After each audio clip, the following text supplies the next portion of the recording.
It's now time for the annual meeting question period. This year, for the first time, we ask registrants to submit their questions ahead of Ahmed. This allows us to ensure we have detailed answers to your questions, as well as address some common themes that emerged. If you didn't submit a question ahead of time, you can still put your question in the chat on the right-hand side of your screen. We'll do our best to answer as many questions as time permits. A reminder that those who are accessing today's event on their phones or tablets won't be able to access the chat. You have to be on a computer or laptop to see that feature in the virtual portal. If there are questions left unanswered from today's question period, college staff will respond to those questions via email within the next 2 weeks. I'll now ask Danitha to come up and respond to some of the questions we received ahead of time.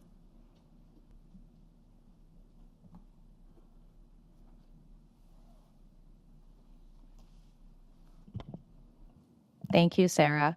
I do feel like I'm dominating this part of the session since you just listened to me speak for about 15 minutes prior to this. But I'll take you through some questions that have come through this year.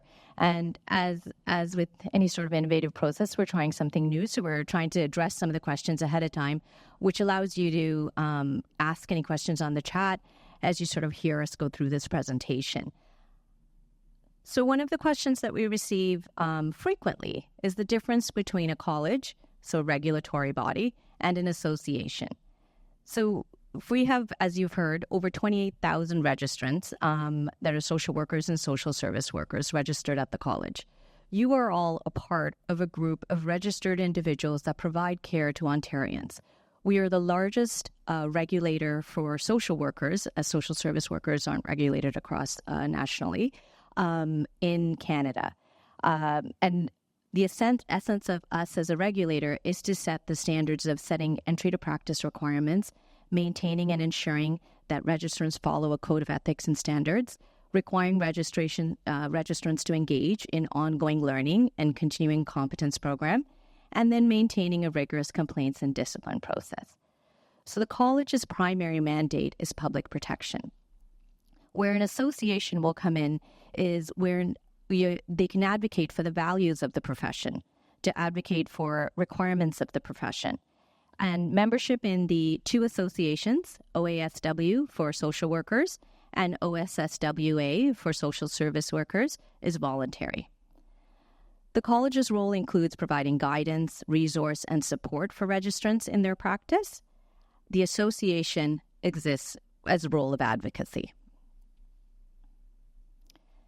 So we encourage registrants to reach out to their professional associations with any questions or concerns that you may have. And even if it is just out of curiosity to see what the association can do for you. Another question that we get frequently is around the categories of registration. Now, the categories that are available to registrants are actually identified in the registration regulation that's built out of our Act. These categories are the classes of registration that are available to you. So we have the general class, which is the catch-all or larger class that allows all registrants that are practicing to be part of. We have an inactive class of registration if for any reason you no longer wish to be in the general class, and I'll go through where inactive might be more appropriate. And we have the retired class of registration. And for those of individuals residing outside of Ontario, we have the electronic practice class of registration. So as I stated, most registrants are in the general class of registration. This is the regular class of registration. These registrants are the individuals that if a member of the public is looking through the public register, you'll be able to identify the registrant and their class of registration. So anyone in the general class is practicing, is able to practice, has no concerns related to their practice, and that would be a majority of our registrants. If you're looking to move your practice into a class, the inactive class, inactive registrants must still complete the CCP requirements. However, you may be on a maternity leave, suffering from a short-term illness, something that requires you not to be in active practice. You may wish to then move to an inactive class. You may be retired and no longer wish to hold a general license, in which case you can move to a retired class. And once again, those individuals outside of Ontario that wish to practice through electronic practice has the electronic class available to them. We have received some questions around the clinical social work designation, which would allow social workers to diagnose mental illness. This category is currently unavailable in Ontario. Advocating for this designation would be through the association. And just in terms of a logistical issue, to make these changes, those changes would have to get made within our registration regulation. And any information or questions that you may have related to our registration classes, you can send to our info account. Titles. We get a lot of questions around titles. What titles can be used, what titles cannot be used by registrants. Building on these categories, we also want to walk you through some of the titles that are available to you. So there's the title of social worker and social service worker. These titles are open to anyone that's registered with the college. Anybody that chooses not to register with the college can refer to themselves in any way that they desire, except for these titles. These titles are legislated and provided only to those members that are part of the college. There are instances where we've seen registrants referring to themselves using a title that cannot be used in Ontario. These are classes of registrations that do not exist in Ontario. So we reference the clinical social worker designation that doesn't exist in Ontario, therefore it should not be used. There are provinces that have the clinical class of social worker that's available, but it's really important to note that in Ontario, it cannot be used. Moving on to questions related to tax receipts and renewal fees. We've communicated over the last year that we've updated our technology, and we know that navigating a new piece of technology is difficult and frustrating at times. And with this change comes a fair bit of questions around it. One of the most common questions we have are around tax receipts. The college no longer offers a separate tax receipt. The registrants that all registrants can save their renewal invoices and use your invoice as a tax receipt. The invoices are legally used as tax receipts. We've done sort of the background work on it, and it does not require the words tax receipt on it. So those invoices are perfectly legitimate uses for your taxes at the end of the year. Registrants can access their renewal invoice through the My Invoices tab on their online portal. And I encourage many of you, if you haven't tested out the online portal, to go in and sort of familiarize yourself with it. The goal is for the college to move to a self-use portal for those items that you can access yourself. And for more information around this, again, our info box is your best access point. Moving on to practice consultations, and this is an important piece that we'd like to take some time talking you through. We have dedicated practice consultants, a professional practice associates that are available to offer registrants, really understand the standards of practice within the context of their practice. So we receive a lot of questions that are involved practice consultations, and the registrants can consult with the professional practice team about ethical or practice dilemmas that they're facing. What's really important to remember is the registrant's professional judgment is the key to many challenging situations. And practice consultations can help registrants make sound ethical decisions. So we have a new online booking system where you can book your practice consultations with one of our professional practice advisors. The consultation time slots are approximately 30 minutes long. I think it's important to keep in mind that we, as I said, have over 28,000 registrants, and many of these individuals may be seeking out some practice consultations. And, to prioritize your concerns as you engage with one of our practice consultants. A lot of times that the professional practice staff won't be able to provide an exact answer to the questions that you're looking for. And I think this is an important point to spend some time on, as what professional practice staff is going to work you through are what the standards are, and the use of those standards in different contexts. So the conversation with professional practice staff would be to engage in what your specific context is and where those standards come into effect. It really isn't a one-size-fits-all, and it's virtually impossible for one of the college staff, for a professional practice staff member, to provide a very delineated black or white answer. So they will sort of speak you through your issues specifically and walk you through the thought process that might be helpful for your specific situation. It's also important to note that professional practice department is not in a position of providing crisis consultations for registrants. Urgent inquiries may be better addressed at the employer level, through a colleague, or through the network of individuals that you work with. And also, let us not forget, a legal opinion in an urgent crisis situation is likely the best option. Let's talk about CCP requirements. We get a fair amount of questions on how a CCP can be completed. As you know, you have the ability to reflect on your CCP completion at the renewal period. Our CCP requirements are under the adult learning model, so registrants set their own goals and learning activities each year. All registrants, except those in the retired class, must complete the CCP every year. This includes those that are in active class, as well as new registrants who register late in the year.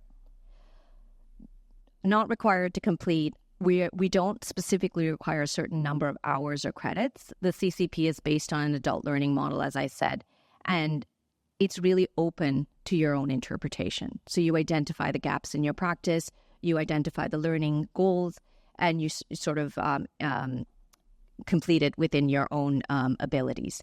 And what we require as a college is for you to indicate that you've completed your CCP. That's what we're looking for at the renewal period. Another important note that comes along with education and professional education is the fact that the college does not offer funding for registrants for professional development opportunities. This can be accessed through communication with the various associations. Registrants can also inquire with their employers to see if costs for professional development and opportunities are covered. As I said, when you're continuing your CCP declaration, this is the page view of the renewal page on our self-serve portal that's been updated. So you will see this page, and these are the questions that are related to the continuing competence program. What we require at the end of a renewal period is the answers that are in this section, which will determine whether you've met your CCP requirements. There is professional development, as I stated, through the Association for Social Work. So OCSWSSW Learning Center offers webinars for college registrants that can be used towards completing their CCP. And these resources are available to all registrants, not only those who are members of OCSWSSW. Another topic that we receive a fair bit of questions around is private practice. And inquiries on opening up a private practice. Now, across Canada, there's a number of different requirements for participation in private practice. In Ontario, there isn't a barrier into opening up a private practice, but we really want to urge students that are coming out or new registrants that private practice is not an entry to practice competency. It's strongly advised that registrants have extensive experience before practicing independently. And this is from a public protection viewpoint, but also from a process of protecting your own license and credentials. Both social workers and social service workers have the ability to open a private practice, and there's no specific legal processes that need to follow. But you as a professional should ensure that you are set up well prior to engaging in a private practice. And with private practice comes insurance, and all of the other variables that are necessary to ensure that you're providing the appropriate care. Each insurance provider covers different services, and we really recommend that you contacting insurance providers to ensure that you're covered for your specific practice. This is not an area where the college can provide a guidance, except to say that if you are engaging in private practice, that you're set up well and you've taken the steps necessary to move in that direction. For any questions related to private practice and any information that we've placed on our website, you'll see the link here. Another area of questions where the college really has not a lot of influence is professional incorporations. All registrants, all regulatory bodies that regulate health and non-health registrants have the ability to have a professional incorporation. It's not a requirement by any means for registrants to be incorporated. This decision should really be made with the advice of a lawyer and or accountant. Registrants should note that social work incorporations can only hire social workers, and social service work incorporations can only hire social service workers. If registrants wish to have an incorporation and hire other professionals, they need to consult a lawyer, as this is beyond the college's legislation. This is under the Ontario Corporations Act. And the college does not provide legal advice in this area, or accounting advice for that matter, both equally important. We do have a professional incorporation site on our website that'll provide you the base information, general information around incorporations. But with incorporations comes nuanced advice that are required for your specific areas. And again, we ask you to consult legal and accounting for that. And that sort of brings us to the end of our pre-question period. And before we open it up to questions, we want to just briefly mention, and I think, Sarah, you can maybe put this on the chat for us, ASWB, which is the Association of Social Work Boards, is consulting or putting out a massive census across North America, the first of its kind, to understand social work and social service work. And we urge all of you, many of you, anyone you may know outside of who's listening to our Ahmed live stream today, to please follow this link and fill out the census. This information will feed into ASWB's entry to practice exam development. And the entry to practice exam will be instituted by Ontario in 2027. And in order to really hear the voices and participate, we're encouraging you to please fill out the census. And with that, I believe I can move on to any questions that are on chat. That's right. Thank you, Denitha. And just a note, one of the college staff, Haley, just posted that social work census website for everyone to have access to. We've gotten a few questions related that you can probably provide as a general guidance around, Denitha. In particular, what they should do if they have any specific questions or need assistance in completing their CCP. So maybe just pointing them into the right direction for that. Absolutely. As you're working through your CCP and you have any questions leading up to the renewal year, you're always welcome to contact Professional Practice. They can walk you through the various options available to you and sort of talk you through those areas that you may want to develop more than others. So Professional Practice is like your first place to start as you go through your CCP completion. Thanks, Denitha. There's also been a few questions around additional learning opportunities. I don't know if you want to bring back maybe the OASW site for more information, but just turning that over to you about other opportunities that they might have. Learning opportunities are available through OASW, but I think also another piece to keep in mind as a registrant base is learning comes from multiple variable places. So where you find those opportunities, the college is not necessarily policing or overseeing. We're looking for you to identify what your practice is, the nuances of that practice, and to seek out those learning opportunities where they're most relevant to you. OASW is a great resource. Your employers may have resources. The college attempts through this annual meeting as well as our fall learning forum to offer opportunities as well. So really, we encourage you to access learning wherever it may be, but this is a site that has available webinars that are available to you at any time. Thank you. There's a general question wanting to get a little bit of information about the difference or maybe the various settings that you can find social workers and social service workers. Part of that's a great question, and part of our discussions with the ministry as well in some of our ministry work has been to expand these settings and to ensure that the public of Ontario is being provided care by regulated practitioners. So social workers and social service workers where appropriate.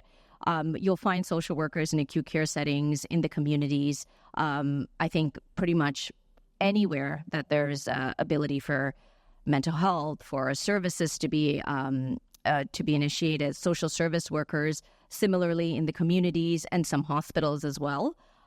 What we really want to encourage from a ministry perspective, from a provincial perspective, is that we want to encourage regulated practitioners. So where possible, hire social workers and social service workers where they can feed the scope of practice instead of diluting the practice and providing them to different professions or professions that are already overused. So a lot of our discussions have been to ensure that the Ontario public is protected by our registrant group and that our registrant group is able to find employment and be of service to the various areas that are available.